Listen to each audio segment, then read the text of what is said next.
রূপগঞ্জবাসীর সকল জনগণের কাছে আমাদের একটাই চাওয়া, আগামী ফেব্রুয়ারির 12 তারিখ আপনারা ভোট কেন্দ্রে গিয়ে গণ অধিকার পরিষদের ট্রাক মার্কায় ভোট দিয়ে আপনাদের সেবা করা। নারায়ণগঞ্জের রূপগঞ্জে দোয়া ও মোনাজাতের মধ্য দিয়ে গণ অধিকার পরিষদের ট্রাক মার্কার প্রচারণা শুরু করেছেন দলটির মনোনীত নারায়ণগঞ্জ 1 আসনের প্রার্থী ওয়াসিম উদ্দিন। শুক্রবার জুম্মার নামাজ শেষে তিনি কাঞ্চন, মায়ার বাড়ি ও রানীপুরা এলাকায় লিফলেট ও হ্যান্ডবিল বিতরণ করেন। এ সময় সাধারণ মানুষের সঙ্গে কুশল বিনিময় করে 12 ফেব্রুয়ারি ট্রাক মার্কায় ভোট দেওয়ার আহ্বান জানান। ওয়াসিম উদ্দিন বলেন, এই নির্বাচন জনগণের অধিকার ও গণতন্ত্র পুনরুদ্ধারের গুরুত্বপূর্ণ সুযোগ। প্রচারণাকালে তার সঙ্গে গণ অধিকার পরিষদের স্থানীয় নেতাকর্মীরাও উপস্থিত ছিলেন।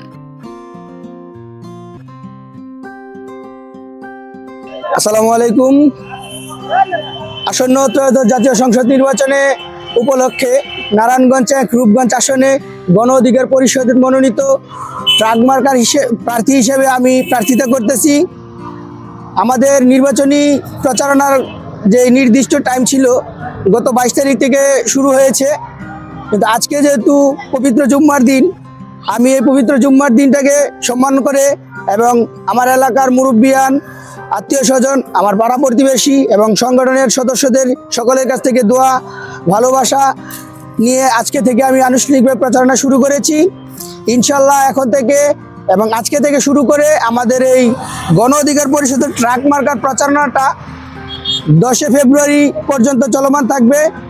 রূপগঞ্জবাসীর সকল জনগণের কাছে আমাদের একটাই চাওয়া, আগামী ফেব্রুয়ারির 12 তারিখ আপনারা ভোট কেন্দ্রে গিয়ে গণ অধিকার পরিষদের ট্রাক মার্কায় ভোট দিয়ে আপনাদের সেবা করার সুযোগ দিবেন। ইনশাল্লাহ আমি ওয়াসিম উদ্দিন আপনাদের সবসময় পাশে ছিলাম। আগামীতে যদি আপনারা আমাকে ভোট দিয়ে জয়যুক্ত লাভ করিয়ে আপনাদের সেবা করার সুযোগ দেন, আগামীতেও আপনাদের পাশে থাকব। আমি জয়ী হই আর না হই, তারপরও আপনারা যত প্রকার সুযোগ সুবিধা প্রয়োজন বা যে কোনো প্রয়োজনে আমার কাছে আসবেন, আমাকে জানাবেন। ইনশাল্লাহ সবসময় আমি আপনাদের পাশে থাকার চেষ্টা করব। আসসালামু আলাইকুম। তাবাসসুম হকানিকা, দৈনিক আজকের বাংলা। দৈনিক আজকের বাংলা .net